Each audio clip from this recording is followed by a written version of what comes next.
Hello, everybody. Welcome back to the podcast. Today we are bringing you a Valentine's themed episode because it is Valentine's Day this week, which is super exciting. And we are even more excited to be talking to you all about self-love and giving that love back to yourself. We know that Valentine's Day is typically known for showering your partner with love and receiving that love from them. But I think it's also important to spend this kind of season, time of year, to also reflect on how you treat yourself. Because I, for one, have very much realized in the last couple of years that how your relationships pan out with other people, whether they become toxic, unhealthy, whatever kind of situation you find yourself in with other people out there in the world, often comes down to how your relationship with yourself is internally and what you think about yourself and the way you treat yourself. I think it has a lot to say for the relationships that you experience with other people.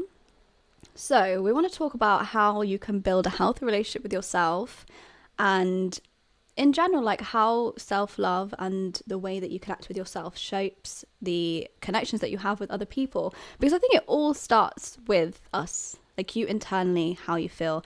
Everything that you kind of experience in life, whether that's your relationships with people or just the experiences that you have, the opportunities that come to you, I think that all starts with the internal voice the things that you tell yourself, the things that you believe, the opinions that you have about like how things work in life. I feel like it all stems from there.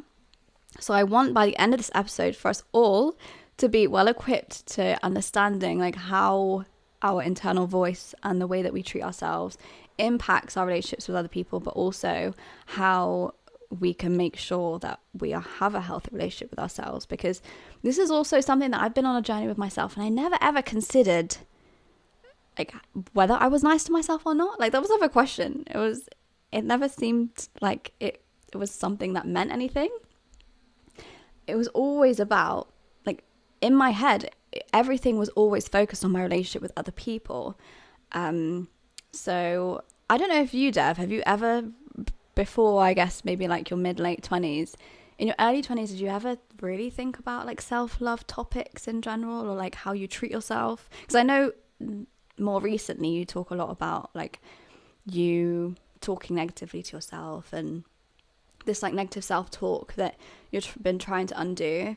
But did you realize maybe early 20s that was impacting you as much as it was like in your relationships with other people, like outside of yourself? That's a good question. I'm trying to think if it really did, because one thing I didn't do was connect the two. So I didn't think about my relationship to myself as something that impacted my relationship to other people, because they were almost so opposite. Like because I was so harsh to myself, I like overcompensated with other people. I was like super people pleasery, would put high expectations on my friendships, things like that.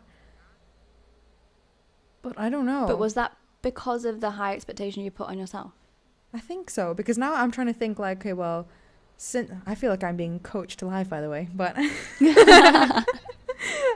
not interviewing you. I'm just but I think now interested.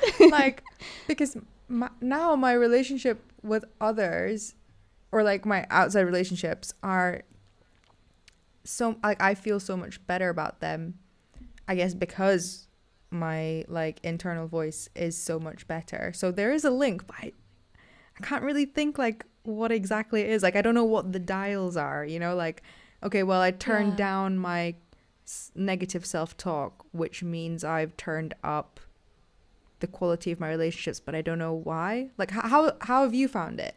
So I think for me, when I realized like I had so many like unhealthy friendships, especially throughout the course of like, I want to say from college age, throughout the course of school, the whole of life basically.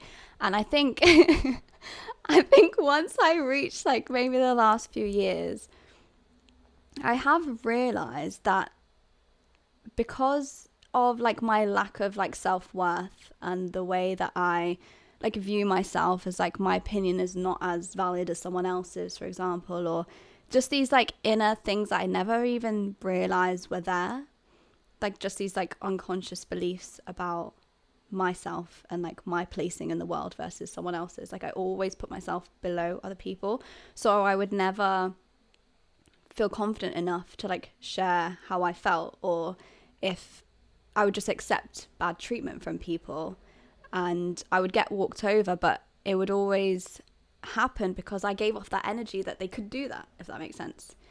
So I always found myself attracting these kinds of people that were okay with doing that and were happy to take advantage or treat me badly, because that is what I allowed based on like my own internal like self-worth.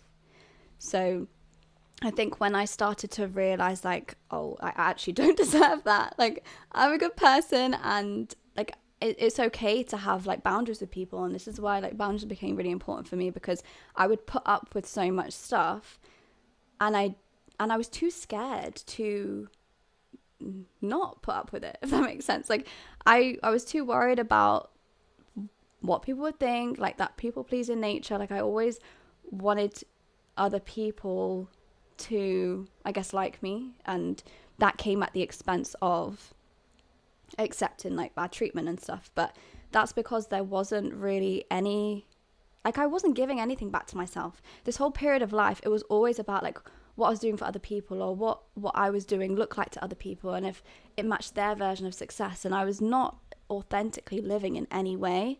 Like I was never considering like what I thought was successful, what was meaningful to me, what I felt was fulfilling. It was always about, okay, well, I'm going to reach this next goal because I want people to be proud of me. I want to be validated externally, and I want other people to know that I've made it, or I've become successful, or I've done this thing, and get a pat on the back for it.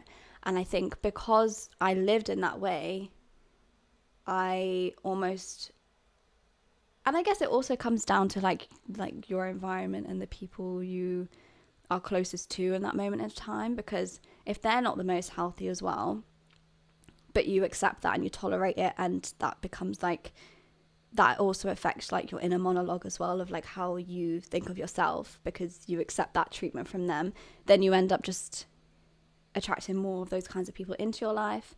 And I think at that point it just has a domino effect on like your self-worth and self-love, and you become even more like further away from your true self and like doing things that are actually healthy for you. And the whole idea of like your self-love being selfish was something that I struggled with for a long time, because everything was all about like everyone else.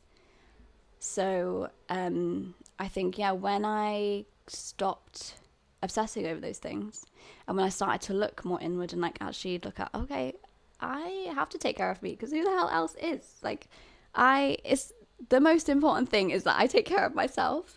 And that's when things started to really shift for me, like mentally. I think I really changed as a person, because I don't know, I had this new freedom of like, oh, this is actually my life, and I have control over like who's in it.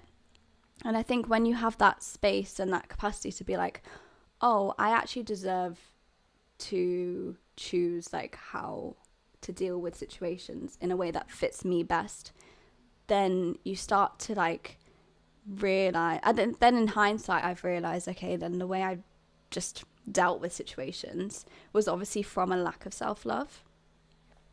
So yeah, I guess that's how I've kind of come out of, I feel like there's still always a journey. Like I don't think you're ever going to be at a place where 100% of the time you always feel great about yourself and there's nothing that's going to knock your confidence, but I think it's more a case of I'm more aware now that I actively have to work on that.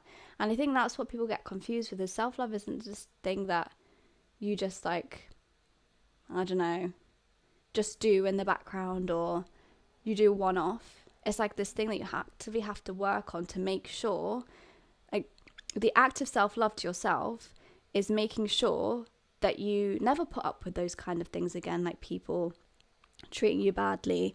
And you have to focus on things that are going to like help you build your self-love, your confidence, your self-esteem, and your self-worth, so that you don't end up in well, you might still end up in situations where you meet people that are not very nice, but you can deal with them accordingly, and you can deal with them in a way where they're not going to negatively impact you.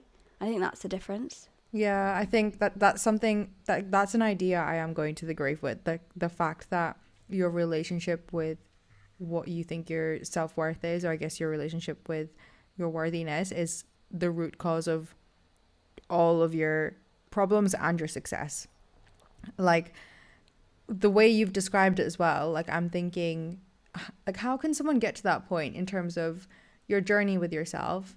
Like, these things that we've both done with, like, for me, with my relationship with, like, my self-talk and, like, my own worthiness, I got to a point where I then decided to take, like, personal responsibility over that, right? I was like, okay, well, I don't actually have to put up with maybe, like, these thoughts of myself, or, like, there's a way I can change these, like, negative feelings I have.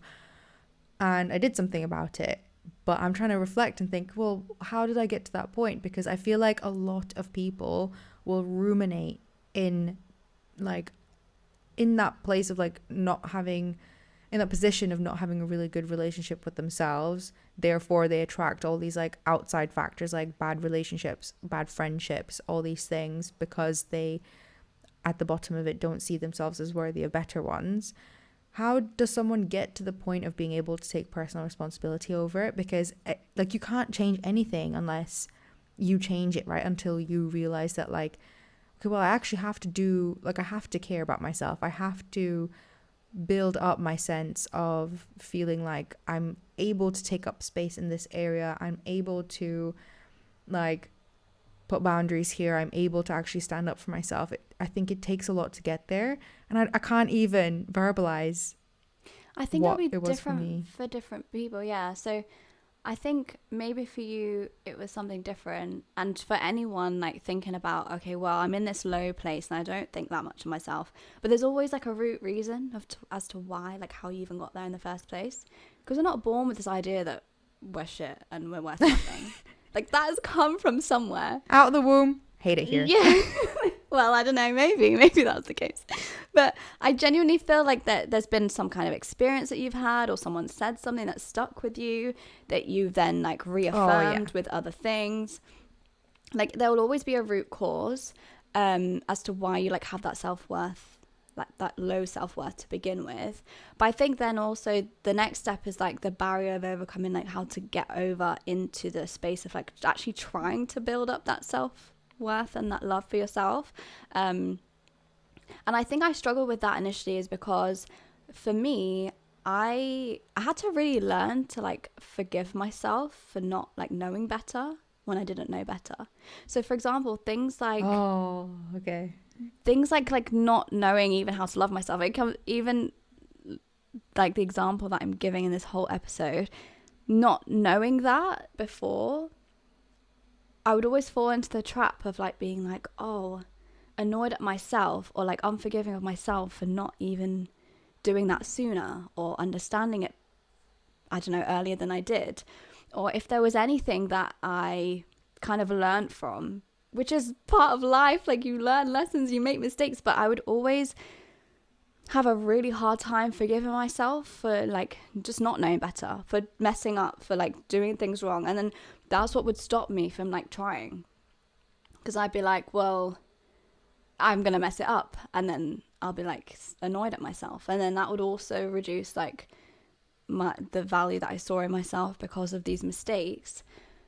So a big part of, like, overcoming it for me was that self-forgiving element, and just, like, accepting that I made mistakes, and this whole obsession with being perfect that I had, kind of low-key still have, but I don't know, I just have this, like, obsession with, like, getting things right first time, and I'd be so hard on myself if I didn't, or I just have this lingering feeling of, like, I'm an idiot because X, Y, and Z went wrong, and I've made these mistakes, and I had maybe a little bit of an internal voice that would tell me that, and I had plenty. It was like, you know, the portfolio of proof, but in reverse. So, like, all these things, all these things that I'd done wrong or made mistakes, or I felt like I should have known better, but I didn't, and I got it wrong.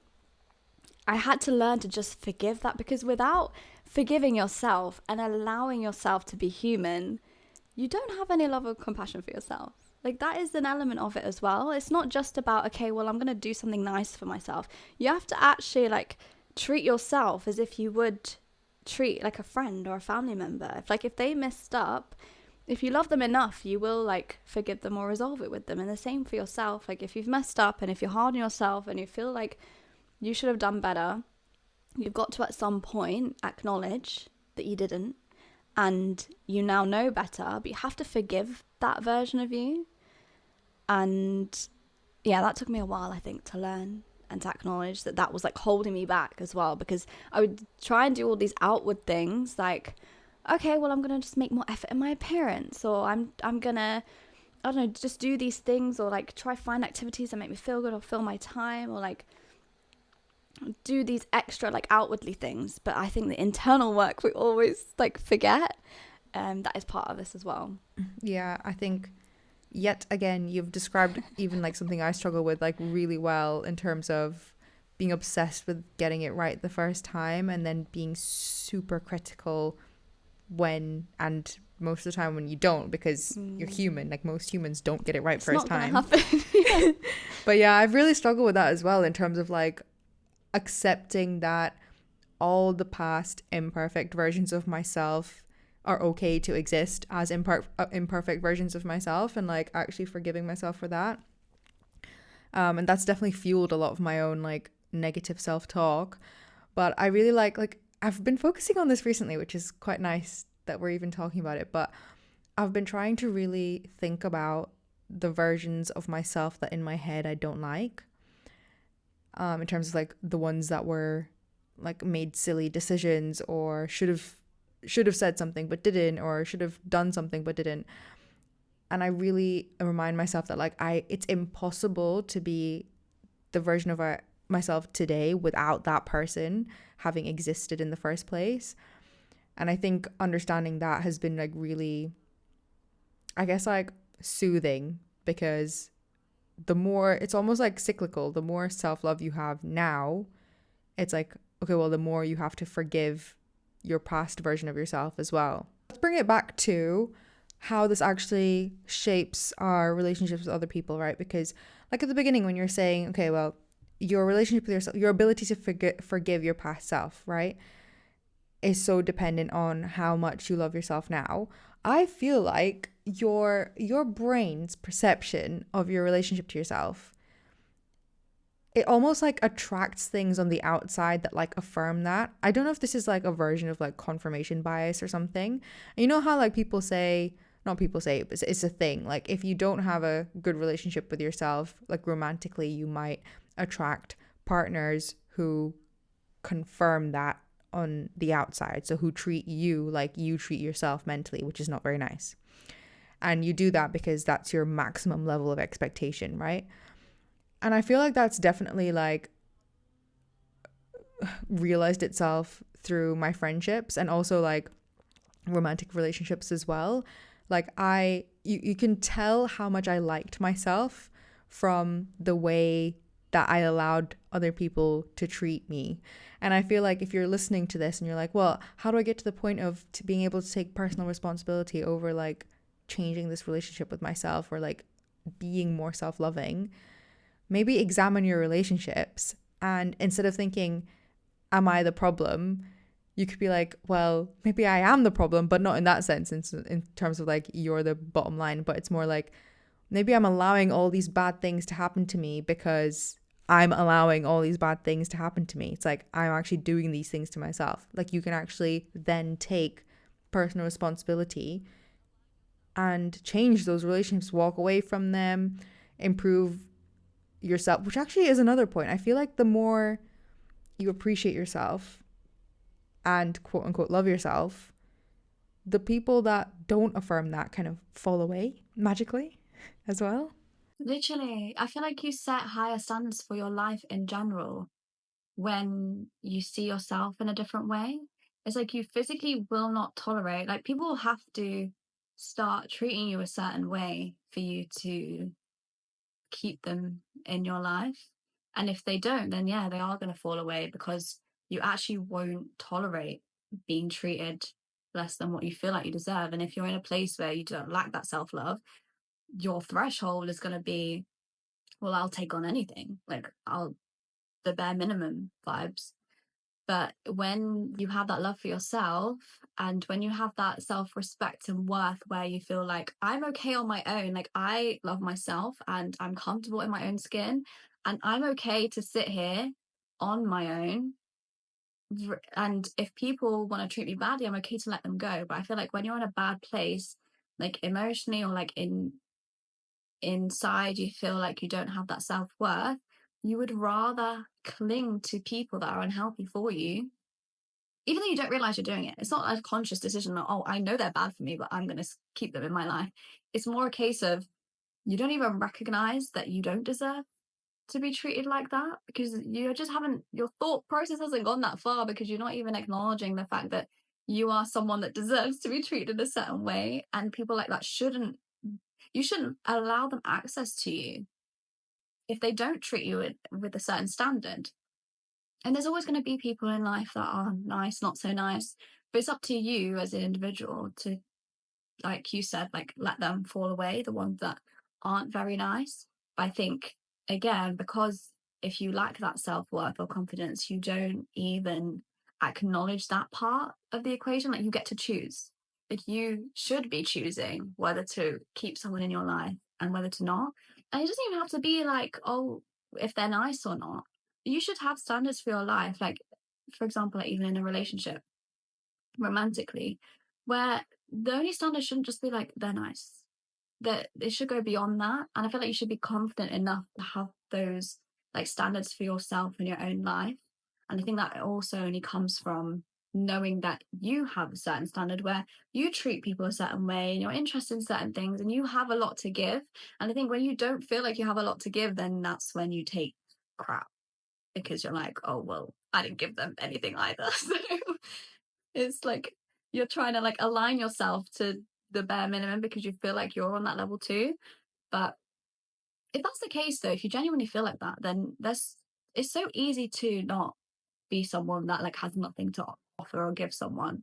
Like you can definitely practice these things of like just loving more authentically, like being, I don't know, a more genuine friend or putting yourself out there in a way where you just I don't know, you're just more caring of your friends or the people around you, or you just learn more skills, like communication wise.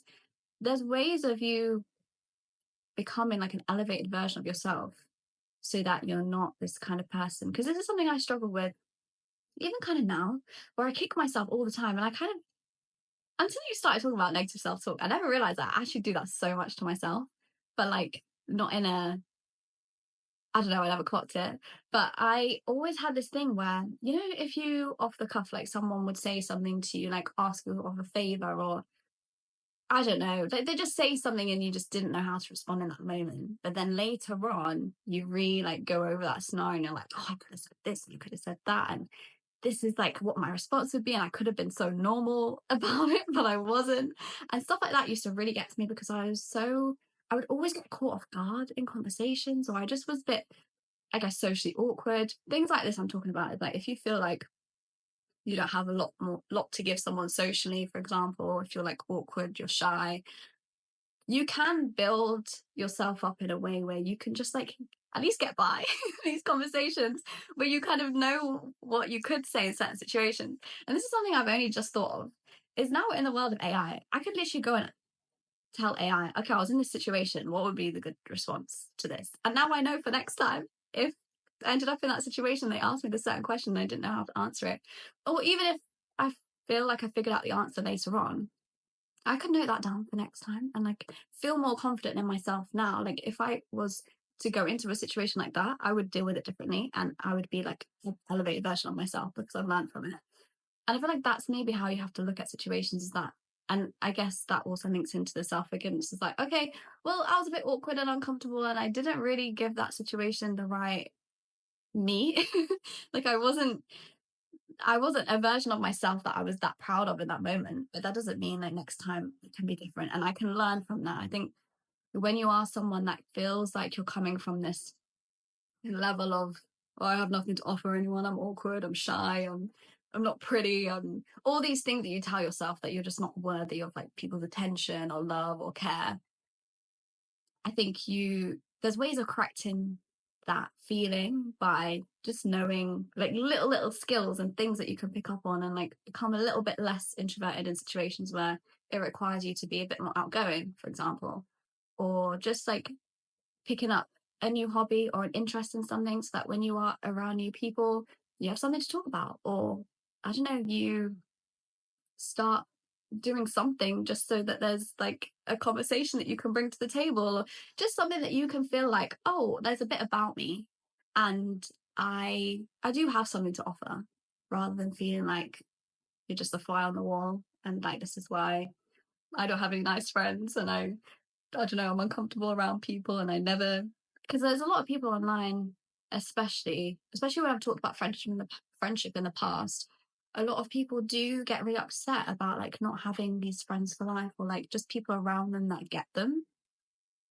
But then I also think that comes from the fact that you don't get yourself. Like you don't you don't know who you are. You don't know what you like. You don't have the value of yourself. That's why you feel like awkward and shy. You put all these negative terms to your character. There's so many other things that you can focus on and actually like build your confidence that way. And then you'll attract all the people that are aligned to like now your new way of thinking about yourself. And that's something that I never realized, because I always used to coin myself as this like awkward, shy person that was just like really introverted, and I just didn't like being around people, talking to people. But that manifested in people thinking I was like shy and awkward, and it is what you said. It's like confirmation bias. It's like people, what you see in your outside world is what you're thinking in your head.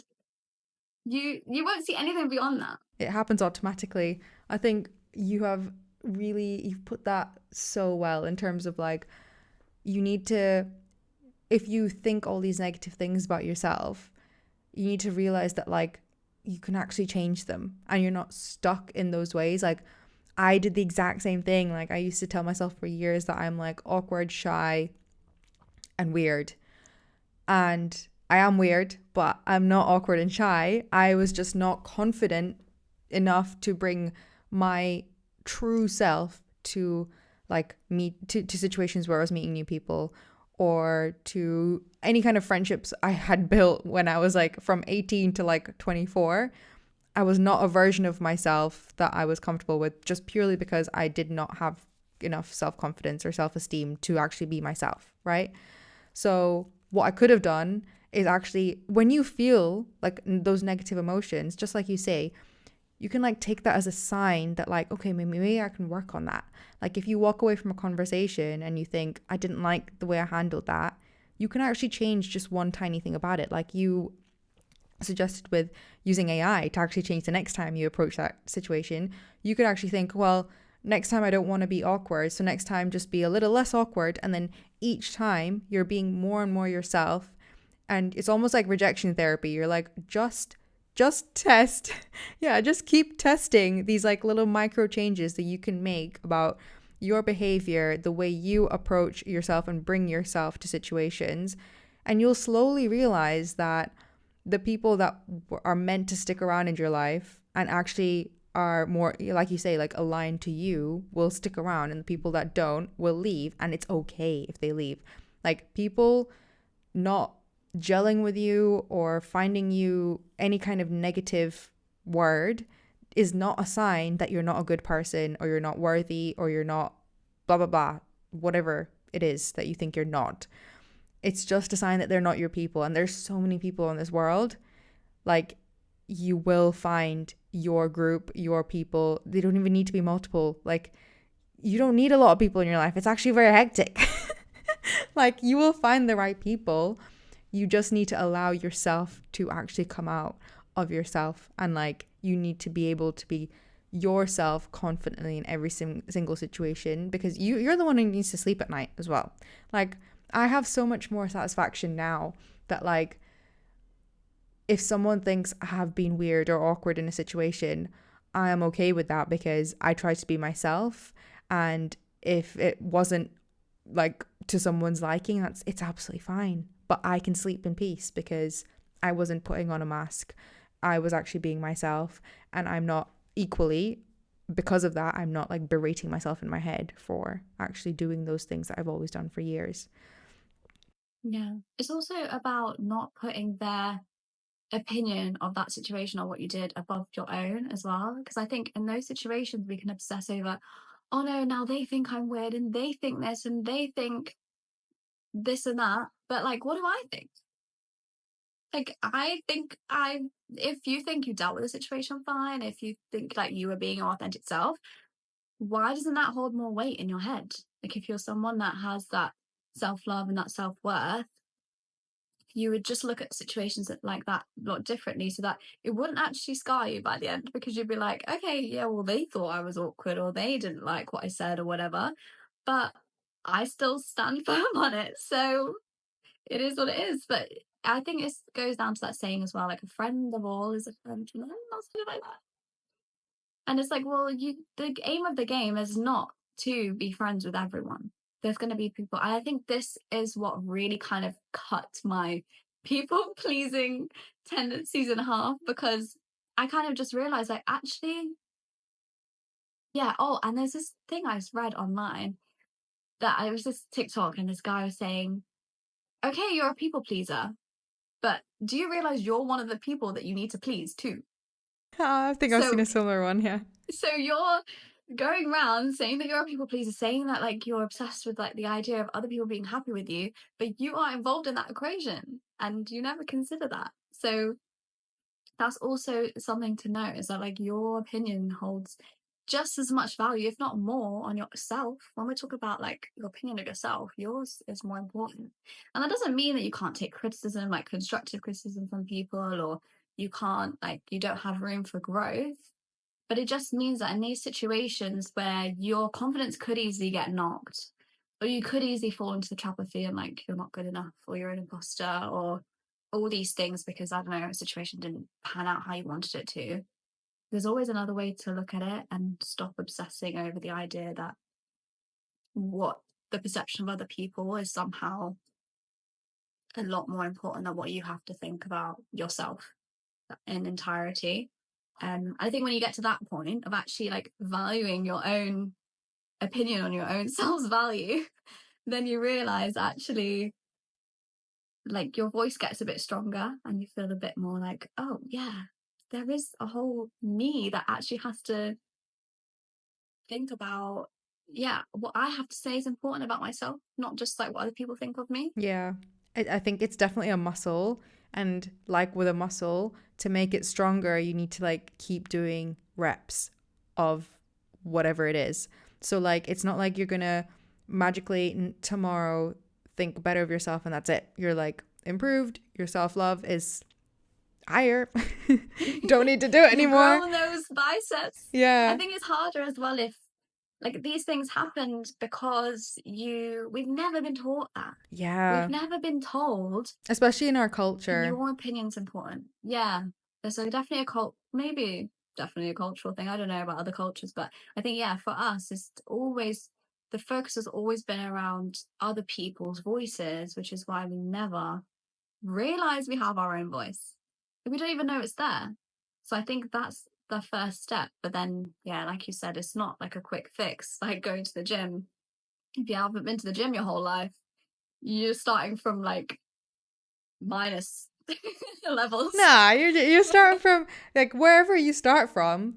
It's just a case of like just keep doing it, but in like micro steps. And then one day you'll be like, wow, my automatic reaction now to something negative happening is self-soothing and self-compassion. And you won't even remember the days where you used to berate yourself, or like you won't remember the days where you'd punish yourself by, I don't know, just seeking out bad relationships. Like the automatic behaviors themselves will change and improve. And I think that's what's like easy to forget, as with anything that's difficult to build, right? That's mindset related. It becomes automatic, but it just takes so much like intentional thought before it becomes automatic. The intention, I think that's the point. The intention and the consistency, because without that, you're just going to find yourself back to square one. Okay, well, we hope you guys have enjoyed that episode. We hope it gave you some food for thought and some inspiration on how you can be making sure that you are checking in with yourself and making sure that you do fill your own cup up first, because that is super important. And we all want to know and make sure that the girlies out there are feeling all the self-love and then going into other relationships and, you know, giving their best versions of themselves. Let us know if you enjoyed the episode, and you can give us some feedback over on Apple Podcasts or Spotify with a rating, and you can also subscribe to our YouTube and give us a like over on there. Let us know what topics do you want us to cover next and what you thought of this one. And with that being said, we'll catch you in the next episode. Bye, guys. Bye.